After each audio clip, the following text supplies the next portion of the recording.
Mitchell McCabe looked up at the classroom clock. Were the hands moving? Maybe not. School would never be over. This was only the first week in his new school. 1,000,000 weeks until next summer. His teacher, Ms. Katz, was giving out permission slips. "We are lucky to have an afternoon center at the Zelda A. Zigzag School," she said. "Take these slips home. Get them signed." Afternoon center? What was that?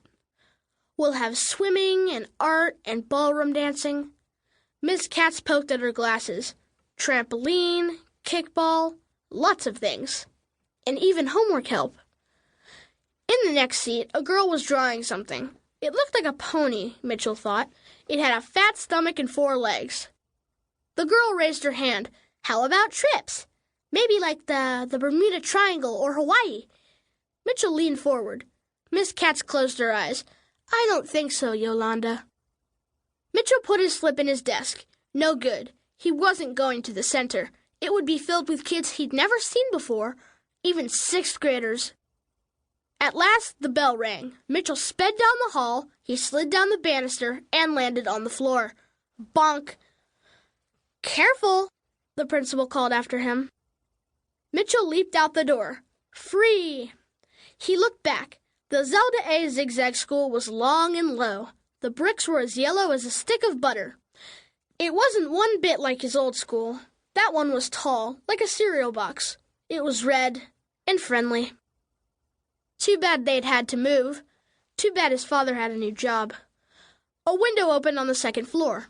Ms. Katz leaned out. One room down, another window opened. Was that his sister Angel's room? Yes. Her head, her skinny neck, and even her shoulders hung out. Mitchell hoped she wouldn't fall. She'd land on her mousetail hair. He opened his mouth. Behind him, the doors banged open. Kindergarten kids came out, and some huge 6th graders. "Hey, loser," a 6th grader called. Upstairs, Ms. Katz snapped her fingers. "That's enough, Peter Petway." Mitchell took a quick look at Peter Petway. He was gigantic. Did Peter think he was a loser? Mitchell dived behind a green bush. He landed on someone. Oof! It was that boy from the class across the hall, the one with the hair that stuck up in the front. 2 voices were calling, "Mitchell!" One was Ms. Katz, and the other was Angel's. "You forgot your permission slip, Mitchell," Ms. Katz said. "He does stuff like that," Angel said. "He loses things, he forgets things, and he's supposed to walk home with me." Mitchell shook his head. He had forgotten that. "I'll come get his slip," Angel told Ms. Katz. Mitchell leaned against the bush. It was full of thorns. Ouch!